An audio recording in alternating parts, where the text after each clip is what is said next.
Hello, bienvenue dans le podcast Cap Génération, le podcast qui révèle les talents et les initiatives des nouvelles générations. Alors aujourd'hui, c'est moi qui fais la rubrique. Donc, je suis très heureuse de vous retrouver. Pour ceux qui arrivent et qui ne me connaissent pas, je suis Élodie Jacques.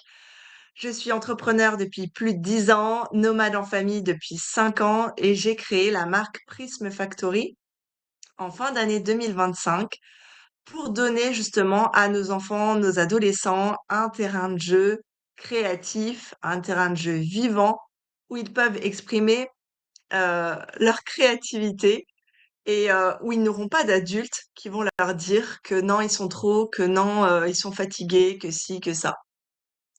Donc, on a créé un écosystème éducatif et entrepreneurial parce qu'aujourd'hui, il y a beaucoup d'enfants qui sortent des cases. On en a parlé la semaine dernière avec Isabelle et Pablo. Il y a beaucoup d'enfants créatifs que le système traditionnel ne sait pas trop où mettre.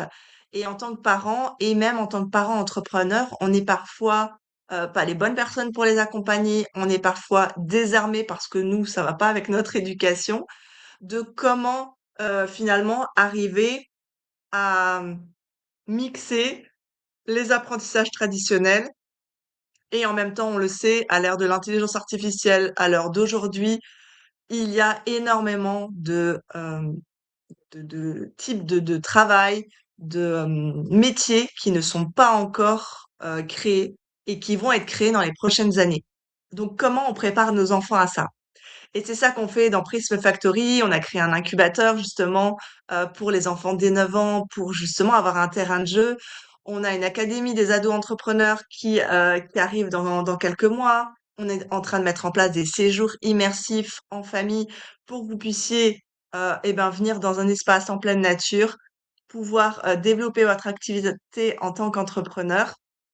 Et en même temps, vos enfants vont vivre des activités ludiques et vous vivrez des activités conjointes. L'idée, c'est vraiment d'avoir un espace pour mixer, justement, notre vie d'entrepreneur, tout ce qu'on veut apporter à nos enfants et le temps qu'on veut aussi passer en famille pour répondre aux besoins, parce que j'avais beaucoup d'entrepreneurs qui me disaient: «Oh là là, il y a les vacances scolaires qui arrivent, comment je vais faire?» Et nous, ça fait 5 ans qu'on est en vacances scolaires. Ça fait 5 ans qu'on fait l'instruction en famille. Donc l'idée m'est venue de créer, en fait, ces séjours-là pour permettre en fait d'avoir des espaces pour mixer tout ça et rendre tout le monde heureux puisque les entrepreneurs, ils sont contents de développer, leur entreprise et puis on est en train de voir comment mettre en place des espaces de création de contenu dans ces lieux-là et tout. Les enfants, ils sont avec d'autres enfants, d'autres ados et ils vivent leur meilleure vie et évidemment, on prévoit du temps en commun parce que c'est hyper important. On n'a pas non plus envie d'être séparés, totalement de nos enfants. Donc voilà pour la petite présentation. Aujourd'hui, on est dans ma chronique mensuelle et j'ai eu envie de choisir la thématique miroir, mon beau miroir. Alors vous allez me dire, mais Élodie, qu'est-ce que ça vient faire là? Eh ben, on va parler du miroir entre les parents et les enfants. Et il est hyper puissant, ce miroir. Même après 10 ans d'entrepreneuriat, donc moi à côté, j'ai une activité aussi de somatothérapeute, donc thérapeute corporelle. J'accompagne aussi des femmes à se libérer émotionnellement et depuis de nombreuses années, j'accompagne maintenant aussi des entrepreneurs à développer des entreprises écologiques en faisant l'alchimie entre le corps et le business. Et même avec tous mes outils, même en faisant l'instruction en famille depuis 5 ans, mes enfants me surprennent tous les jours et me mettent en face de moi tous les jours. Donc, si ça vous arrive, rassurez-vous, vous n'êtes pas seul parce que même les plus aguerris ont ce miroir, des fois ils nous mettent des claques de vérité. Et c'est là où dans notre posture, ça demande vraiment en fait de faire un pas de côté, d'être dans un autre état d'esprit que nos parents ont pu l'être, en mode autorité descendante, c'est le parent qui sait, c'est l'enfant qui obéit. Oh là là, mon Dieu, on n'en est plus là. Heureusement qu'on n'en est plus là en 2026, en tout cas pour la majorité d'entre nous. Et c'est vraiment en fait de se rendre compte que on est le miroir de nos enfants et vice versa.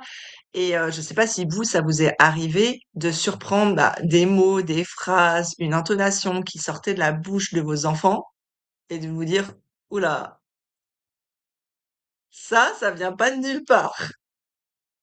Et parfois ça pique, hein, d'avoir ce miroir-là parce qu'on se dit: «Mince, bah, là, je voulais pas parler comme ça, bah, là, je voulais pas dire ça, j'ai pas envie qu'il répète ça».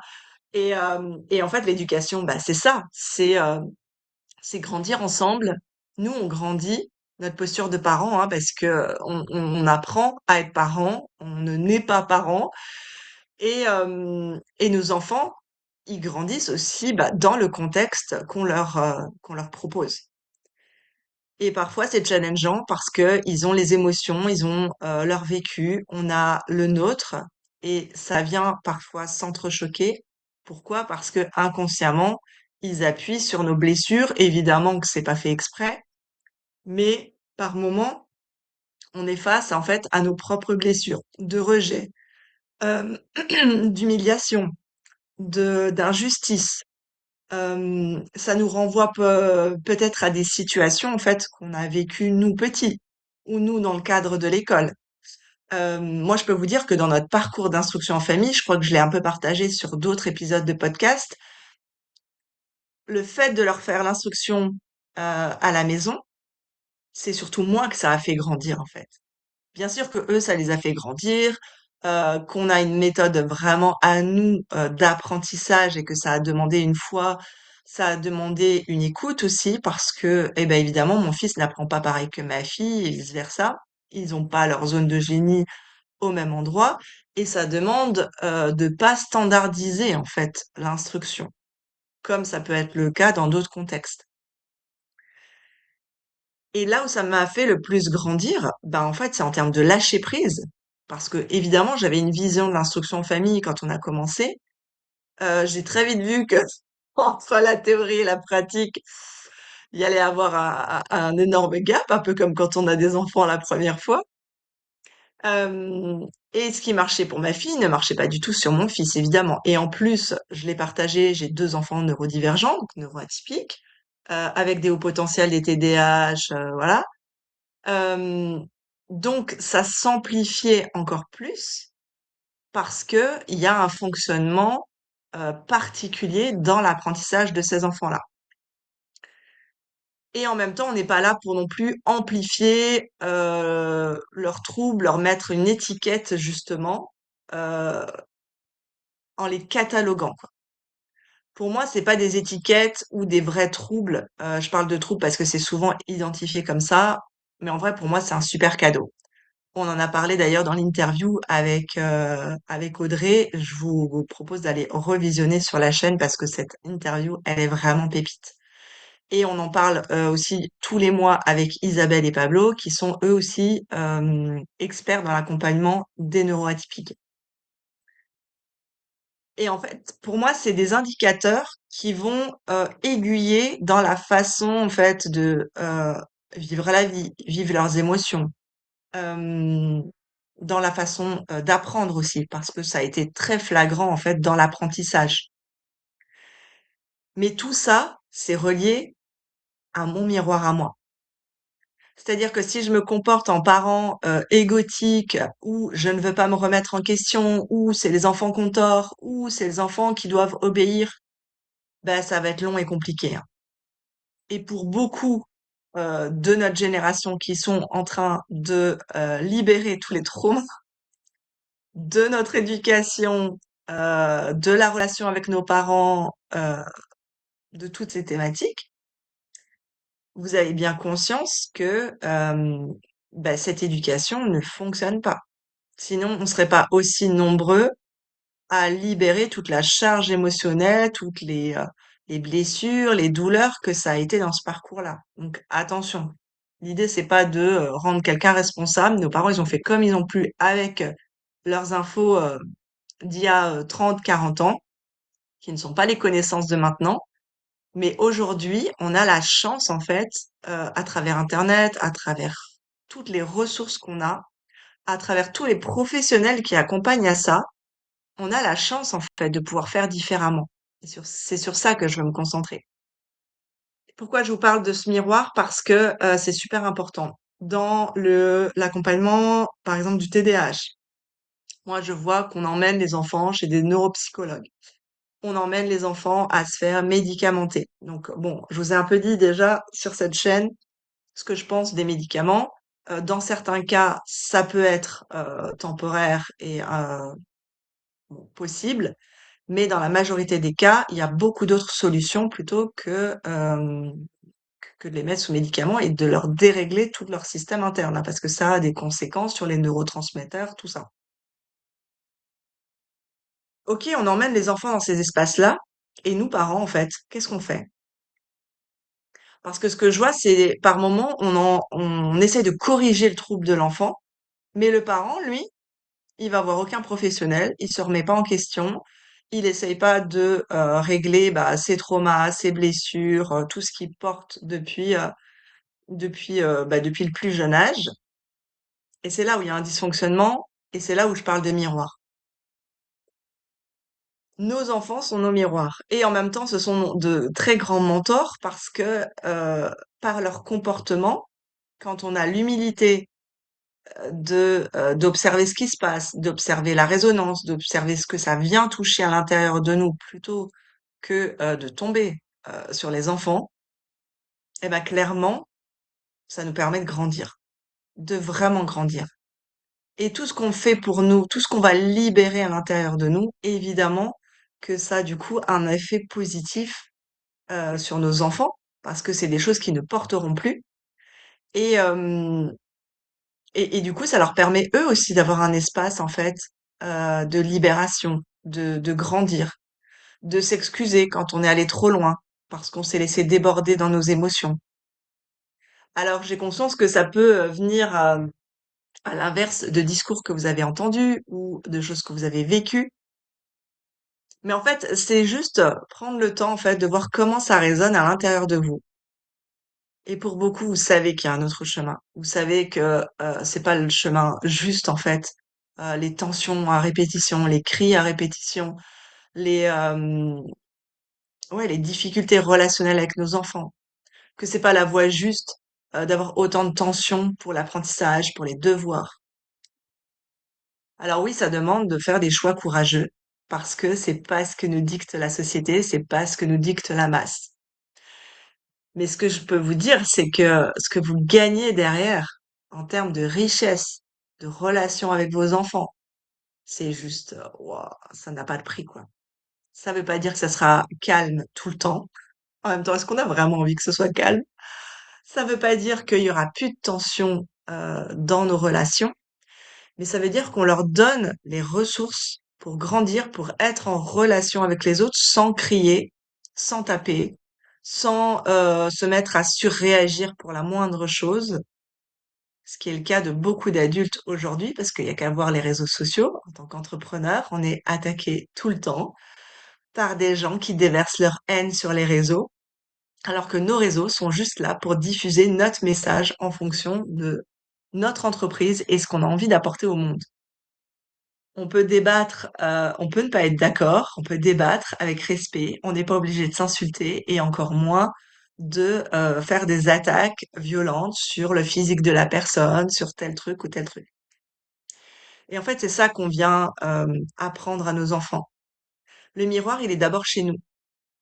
C'est toutes les fois où où il y a des mots qui sortent de notre bouche, mais on aurait pu faire mieux. C'est toutes les fois où on fuit nos responsabilités. Où j'ai même vu une responsabilité qui est déversée sur l'enfant, plutôt que nous regarder comment on a réagi, qu'est-ce que c'est venu toucher, et, euh, et se remettre un minimum en question. C'est toutes les fois où on n'assume pas. On n'assume pas nos rêves, on n'assume pas nos projets, on préfère se cacher, et toute la frustration ou la colère qu'on a contre nous, on peut avoir tendance à la déverser sur les autres.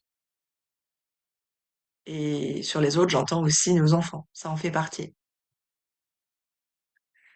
Et ben toutes ces choses-là, c'est à nous de le régler. C'est pas à nos enfants de trinquer, c'est pas à nos enfants d'aller voir des psys parce que nous, parents, on ne fait pas en fait notre job envers nous-mêmes, quoi. Et au-delà de ça, j'ai envie de vous dire, c'est vraiment, c'est de l'amour envers soi, en fait, de s'autoriser ça. Moi, quand mes enfants étaient petits, c'est là que j'ai commencé tout mon travail, justement thérapeutique. Et, et évidemment, j'étais inquiète de bah, qu'est-ce que ça allait donner quand j'ai besoin d'exprimer ma colère, quand j'ai besoin de sortir des choses, parce que pour ceux qui me connaissent sur le volet thérapeutique, euh, je vous dis souvent que l'émotion, elle a besoin de sortir du corps par du son et par du mouvement. C'est comme ça elle va vraiment être libérée. Autrement, parler, ça fait pas sortir une émotion. Et, et à un moment donné, je me suis rendu compte qu'en fait, m'autoriser ça pour moi, mais dans un espace, attention, intime, sans le déverser sur mes enfants, mais il y avait des moments, j'avais besoin de sortir ma colère. Et ben, j'allais prendre un coussin, j'allais taper dessus, j'allais crier dans une pièce à part. C'est beaucoup mieux que de crier sur les enfants. Mes enfants, qu'est-ce que ça a donné? Ben, en fait, ça leur a donné l'autorisation de le faire pour eux-mêmes. Alors évidemment, à chaque âge, on va guider les enfants pour, eh ben, tout simplement, les guider dans ce processus-là parce que ça soit à l'âge de 4 ans, 8 ans, 12 ans ou 14 ans ou plus, évidemment, ils ont pas les mêmes réactions, ils ont pas, le même processus émotionnel. Donc le truc, c'est d'aller vraiment les guider en fonction de qui ils sont et en fonction de leur âge aussi, parce on n'explique pas les mêmes choses à un enfant de 4 ans qu'à un enfant de 12 ans. C'est évident. Et à l'adolescence, je vous le dis parce que je suis en plein dedans, il y a tellement de changements hormonaux et ça change énormément leur comportement au niveau émotionnel, bah, il y a encore d'autres challenges. Et c'est finalement comment on les aide à prendre confiance en eux, à libérer leurs émotions, mais pas sur les autres, parce que ça s'appelle déverser, ça s'appelle pas libérer. Et comment finalement on va les accompagner dans ce processus. Mais on peut les accompagner dans ce processus que si nous, on fait le job. Parce que si nous, on est à fleur de peau, qu'on se met en colère pour le moindre truc, qu'on claque les portes, qu'on crie, qu'on s'énerve, bah, on va pas être très crédible, en fait, pour les accompagner et on va leur dire de pas crier si nous, on est tout le temps en train de crier. C'est comme leur dire de ne pas taper quand nous, on leur donne une fessée. C'est bien pour ça que la fessée n'a pas lieu d'être, en fait. C'est complètement non seulement c'est de la violence pure et dure, mais en plus, c'est contre-productif à ce que vous voulez arriver, quoi. Alors oui, nous, on a peut-être grandi comme ça, avec ce genre d'éducation. Donc nous, on est la génération charnière, parce qu'à la fois, on n'a pas de repères, on a grandi avec l'ancienne éducation, et à la fois, eh ben, c'est notre rôle de couper certains fonctionnements qui se répercutent peut-être de génération en génération depuis je sais pas combien de temps, et d'amener un autre type d'éducation. Donc nous, on est dans ce double rôle où à la fois on a libéré nos propres traumas et se sécuriser à l'intérieur, trouver une posture où on retrouve la paix et en même temps accompagner nos enfants. Puis des fois, ça se fait tout ça en même temps. Bah, parce que c'est la vie et que des fois nos déclics qui viennent après la naissance des enfants, c'est pas des choses que quoi forcément commander, que il y a 10, 15, 20 ans, on n'en parlait pas comme maintenant. C'est OK, en fait. De toute façon, à n'importe quel âge de vos enfants, vous allez leur faire un cadeau, le fait de aller un peu s'occuper de vos émotions et d'arrêter de les déverser, que ça soit sur le conjoint, sur le voisin, sur vos enfants. Et c'est ça où j'ai envie de parler de miroir, quoi. Parce que il y a vraiment ça qui se joue dans les relations parents-enfants, que bah, notre façon de réagir, notre façon de voir la vie, forcément jusqu'à un certain âge où ils commencent à avoir un peu plus de discernement, où ils remettent des choses en question, on les conditionne en fait. en fonction de notre vision de la vie.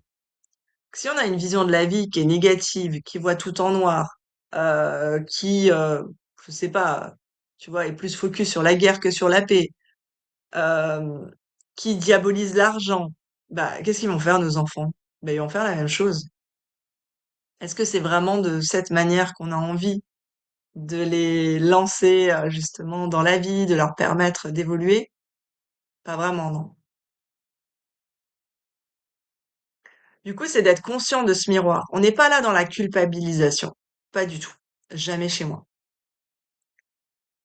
Mais par moments, ça nécessite de regarder effectivement ce qui pique un peu plus. Et de se dire, ah ouais, là, c'est possible que ce comportement-là, ça vienne de chez moi. Et que au lieu bah, de m'en prendre à mon enfant parce que il a un comportement inadapté, bah, peut-être que je vais d'abord aller regarder chez moi, en fait. Et guider, accompagner mon enfant en lui disant, bah, ouais, maman, elle a fait la même chose, ou papa a fait la même chose, mais c'est pas vraiment la meilleure voie à suivre. Et c'est possible. C'est possible d'évoluer, je le vois tout le temps, de toutes les personnes que j'ai accompagnées, je l'ai vu dans notre chemin à nous, et on le voit encore quotidiennement tous les jours, parce qu'on a aussi traversé des périodes très très difficiles dans le couple par rapport à l'argent. Et en fait, tout ça, ça vient en plus amplifier ce qui se passe au niveau relationnel avec les enfants. Donc quand c'est déjà tendu, si vous rajoutez des galères financières par-dessus, ou l'entourage qui s'en mêle, ou je sais pas, d'autres problématiques parce que c'est la vie de tous les humains sur Terre, bah ça va commencer à faire beaucoup, beaucoup. Et quand on commence à avoir beaucoup de charges,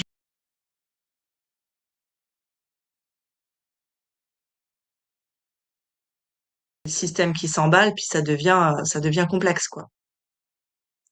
Ça devient complexe parce que les enfants sentent toute cette tension, donc appuient encore plus inconsciemment dessus, parce qu'ils cherchent un repère de sécurité qu'on n'est pas capable de leur donner. Et nous, on s'envahit, et puis c'est là que ça commence à s'emballer. Ce que je peux vous recommander, c'est que quand vous ressentez ça, c'est déjà revenir à la respiration.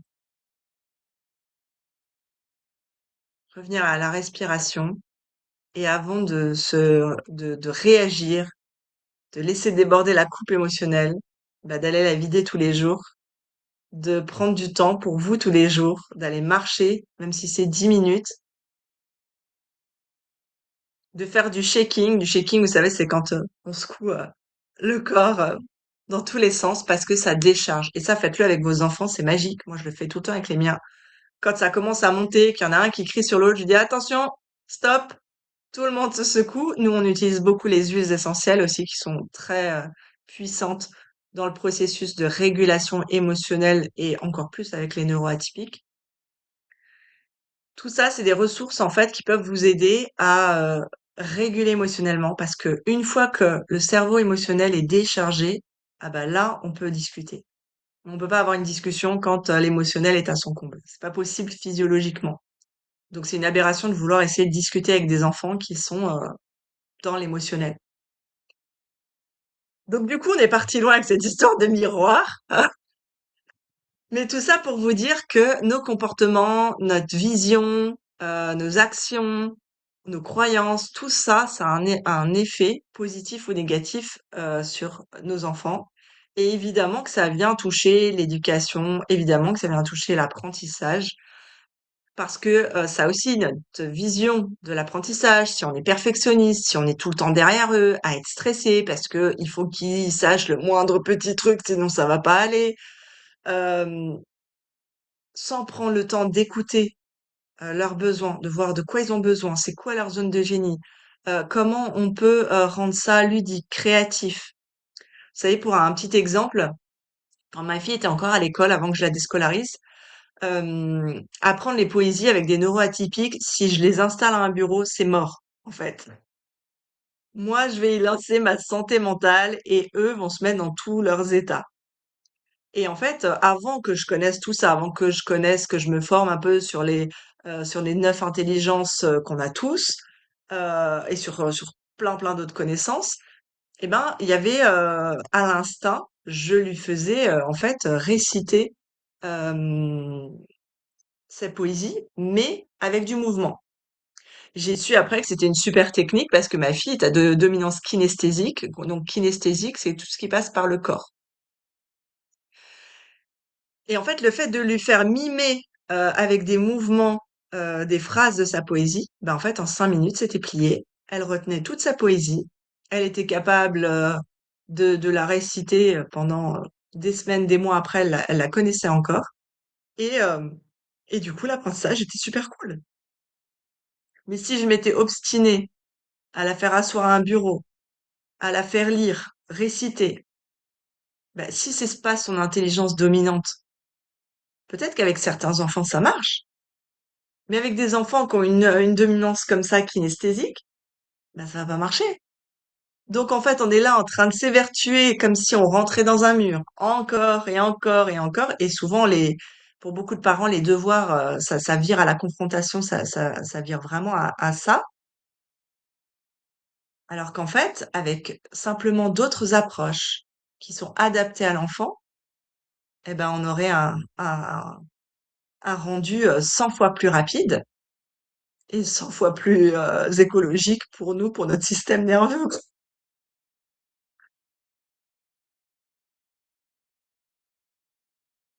Donc ça, c'est vraiment ce que j'avais envie de vous transmettre dans cet épisode, c'est la relation en fait de ce miroir et que avant de vouloir corriger nos enfants, occupons-nous de ce qui se passe à l'intérieur de nous, de nos croyances, de nos peurs, de nos traumas, euh, de nos actions, notre vision de la vie, parce que ça a un impact directement sur tout ce que va être nos enfants. Plus on leur laisse la porte de la créativité, plus ils vont se sentir en confiance pour créer et ils vont développer cette confiance en eux.